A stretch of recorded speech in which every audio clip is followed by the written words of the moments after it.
ಆದ್ರೆ ವಿವಾದಾತ್ಮಕ ಹೇಳಿಕೆ ಕೊಟ್ಟಿದ್ದಾರೆ ಅಂತ ಯಾರು? ಅಜ್ಜಂಪೀರ್ ಖಾದ್ರಿ ಸರ್ ಹಾ. ಈ ಹಿಂದೆ ಅಂಬೇಡ್ಕರ್ ಅವರು ಮುಸ್ಲಿಂ ಧರ್ಮ ಸೇರ್ಬೇಕು ಅಂತ ಒಂದು ಚಿಂತನೆ ಮಾಡಿದ್ರು. ಸೇರಿದ್ರೆ ಇಂದಿನ ದಲಿತರೆಲ್ಲ ಮುಸ್ಲಿಮರು ಆಗ್ತಿದ್ರು ಅಂತ. ನೋಡಿ, ಫಸ್ಟು ಆ ಮುಸ್ಲಿಮರು ಇದಾರಲ್ಲ, ಅವ್ರು ಯಾವಾಗ ಹಿಂದೂ ಬಿಟ್ಟು ಮುಸ್ಲಿಂ ಸೇರಿದ್ರು ಫಸ್ಟ್ ಅದನ್ನ ಸರ್ಚ್ ಮಾಡ್ಲಿ. ಯಾಕೆಂದ್ರೆ ಮುಸ್ಲಿಮರು ಯಾರು? ಇರಾಕಿಂದ ಬಂದವರು. ಇರಾಕ್ DNA ಚೆಕ್ ಮಾಡ್ಬಿಟ್ರೆ, ಇರಾಕ್ದು DNA ಚೆಕ್ ಮಾಡಿದ್ರೆ ಎಲ್ಲ ಗೊತ್ತಾಗ್ಬಿಡ್ತತೆ. ಕಾಶ್ಮೀರದ ಯಾರವರು? ನಮ್ಮ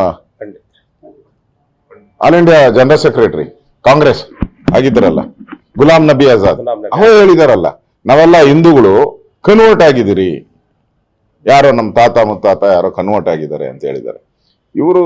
ಇವರೇ ಫಸ್ಟ್, ಇವ್ರದೇ ಗ್ಯಾರಂಟಿ ಇಲ್ಲ DNA. ಇನ್ನ ಅಂಬೇಡ್ಕರ್ ಏನ್ ಹೇಳಿದ್ದಾರೆ ಗೊತ್ತಾ? ನಾನು ಪರಕೀಯರು ಅಂತ ಪದ ಮಾಡಿಸ್ತಾರೆ. ಯಾರನ್ನ?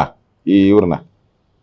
ಪರಕೀಯ ಧರ್ಮವನ್ನ ನಾನು ಸೇರಲ್ಲ, ನಾನು ಸೇರುವುದಾದರೆ ನಮ್ಮ ಭಾರತದಲ್ಲಿ ಹುಟ್ಟಿರುವಂತ ಬೌದ್ಧ ಧರ್ಮವನ್ನ ಸೇರ್ತೀನಿ ಅಂತ ಬೌದ್ಧ ಧರ್ಮಕ್ಕೆ ಸೇರಿದ್ದಾರೆ ಅವರು.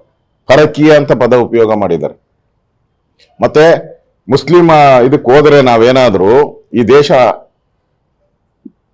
ಒಂದ್ ರೀತಿ ಭಯದ ವಾತಾವರಣದಲ್ಲಿ ಇರುತ್ತೆ ಅನ್ನೋ ಪದನೂ ಉಪಯೋಗ ಮಾಡಿದ್ದಾರೆ. ಈ ದೇಶ ಅಭದ್ರತೆ ಬರುತ್ತೆ ಅಂತ ಪದ ಹಾಕಿದ್ದಾರೆ. ನಾನು ಏನಾದ್ರೂ ಕ್ರಿಶ್ಚಿಯನ್ ಧರ್ಮಕ್ಕಾಗ್ಲಿ ಮುಸ್ಲಿಂ ಧರ್ಮಕ್ಕಾಗ್ಲಿ ನಾನು ಹೋದ್ರೆ ಈ ದೇಶದಲ್ಲಿ ರಾಷ್ಟ್ರೀಯತೆಗೆ ಅಭದ್ರತೆ ಬರುತ್ತೆ, ಅದಕ್ಕೋಸ್ಕರ ಸೇರಲ್ಲ. ಭದ್ರತೆ ಇರ್ಬೇಕಾದ್ರೆ ನಾನು ಈ ದೇಶದಲ್ಲಿ ಉಳಿದಂತ ಧರ್ಮವನ್ನ ಸೇರ್ತಾ ಇದ್ದೀನಿ ಅಂತ ಹೇಳಿ ಸೇರಿದ್ದಾರೆ.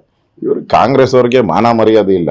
ಇದೇ ಅಂಬೇಡ್ಕರ್ ಅವನ್ನ ಸೋಲ್ಸೋದ್ರಲ್ಲ ಮಹಾರಾಷ್ಟ್ರದಲ್ಲಿ, ಇದೇ ಜವಾಹರ್ಲಾಲ್ ನೆಹರು ಏನ್ ದೊಡ್ಡ ಲೀಡರ್ ಅಂತ ಹೇಳ್ತಾರಲ್ಲ ಕಾಂಗ್ರೆಸ್ ಅವರು, ಅವ್ರು ಬಂದ್ ಅಂಬೇಡ್ಕರ್ ವಿರುದ್ಧ ಭಾಷಣ ಮಾಡಿದ್ರು. ಈ ಮನುಷ್ಯನ್ ಗೆಲ್ಸ್ಬೇಡ್ರಿ, ಪಾರ್ಲಿಮೆಂಟ್ ಬಂದ್ರೆ ಗಲಾಟೆ ಮಾಡ್ತಾರೆ, ಈ ಮನುಷ್ಯ ಗೆಲ್ಸ್ಬೇಡಿ ಅಂತ ಹೇಳಿ ಭಾಷಣ ಮಾಡೋಗವ್ರು. ಇವಾಗ ಅವ್ರ ಫೋಟೋ ಏನ್ ಹಿಡ್ಕೊಂಡಿದ್ದು ಕೈಯಾಗೆ ಖಾಲಿದು ಅಂಬೇಡ್ಕರ್ ಪುಸ್ತಕನ ಹಿಡ್ಕೊಂಡು ದಿನ ಓಡಾಡ್ತಾರೆ.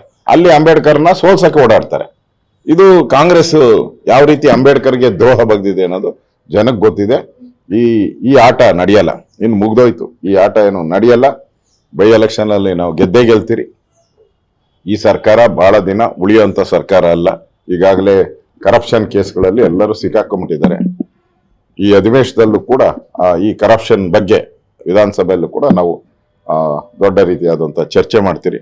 ಕಳೆದ ಬಾರಿ ಯಾವ ರೀತಿ ವಿಧಾನಸಭೆಯಿಂದ ಕಾಂಗ್ರೆಸ್ ಅವರು ಉತ್ತರ ಕೊಡ್ಲಾರದೆ ಪಲಾಯನ ಮಾಡಿ ಓಡೋದ್ರಲ್ಲ, ಗಂಟು ಮೂಟೆ ಕಟ್ಕೊಂಡು ಓಡೋಬಿಟ್ರು ದಡ ಅಂತ, ಹಂಗೆ ಈ ಸರಿನೂ ಕೂಡ ಅವ್ರು ಗಂಟು ಮೂಟೆ ಪರ್ಮನೆಂಟ್ ಆಗಿ ಕಟ್ಕೊಂಡು ಹೋಗೋ ತರ ಓಡಾಟವನ್ನ ಮಾಡ್ತಾರೆ.